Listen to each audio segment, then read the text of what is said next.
Madam Chairwoman, members of the committee, hi. My name is Fletcher McCusker.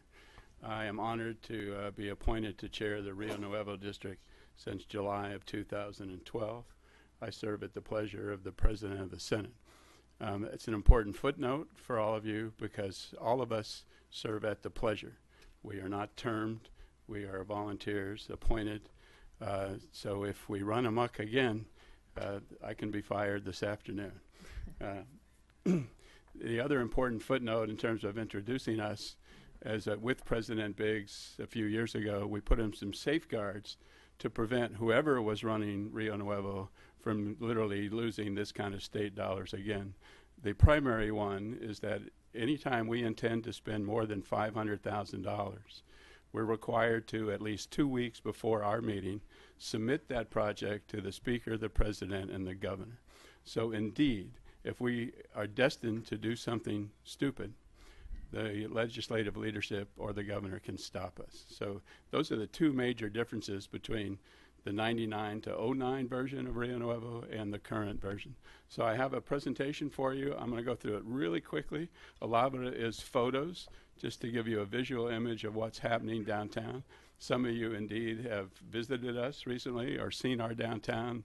I know a number of the local people have seen it. So let me just go through this quickly. It's kind of past, present, future. As Senator Payton said and Representative Fincham, the district was formed by voter approval in '99. Funds started flowing in 2002. There was no accountability back to the state. There was no committee assignment for these funds. The city had total control over these dollars. In fact, several people within the city had monetary control. It was really Rob Liddell at the Arizona Daily Star that in 2009 broke the story that the district in its 10 years of existence had spent $230 million and literally had yet to build a single thing. The legislature was in session at the time, and your options were quite simple.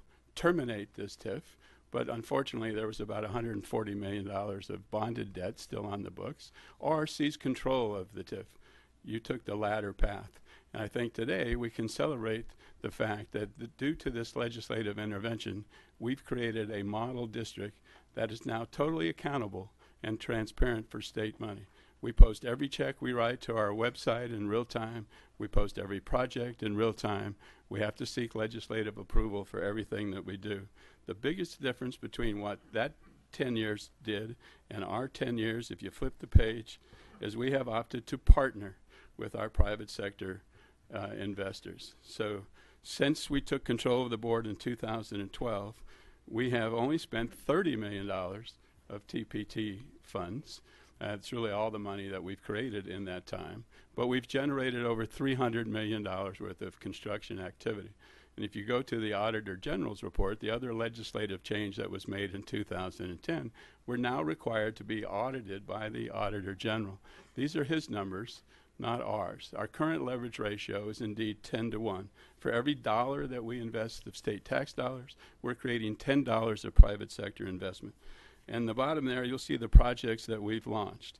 You probably have all heard of the relocation of the Caterpillar headquarters. That is indeed a Rio Nuevo project. $43 million, 200,000 square foot building being built west of downtown. It is indeed launched. The plumbing's going in as we speak. It's also important for you to note not a single dollar of that $43 million is tax money. We financed that totally independently, and we've leased that property to Caterpillar.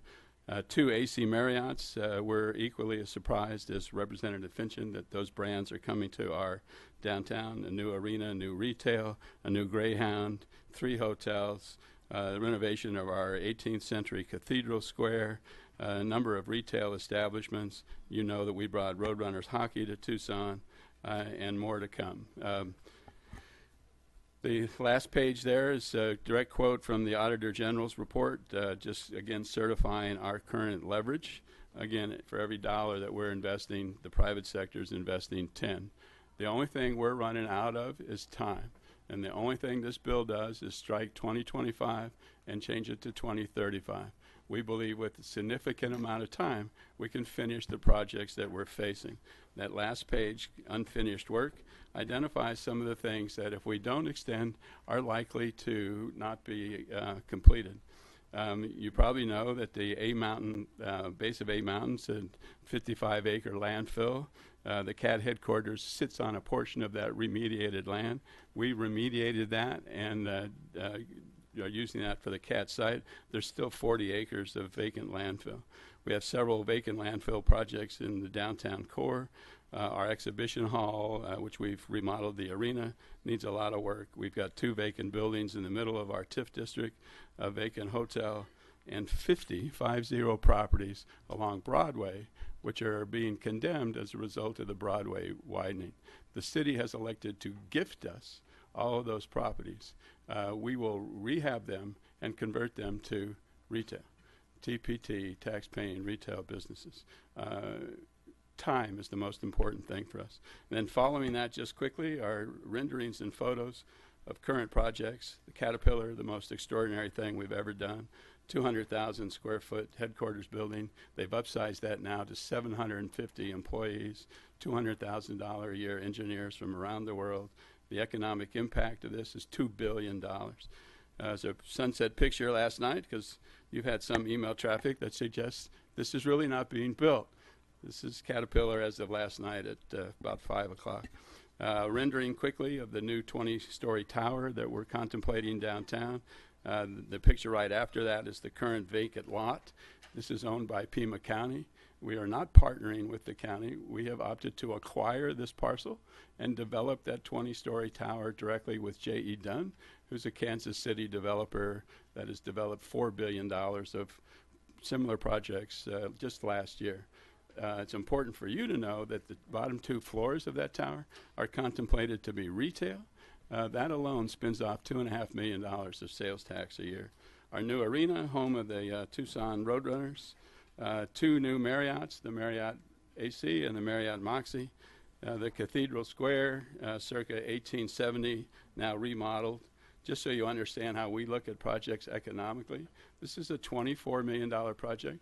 The Rio Nuevo investment in this project, $1 million.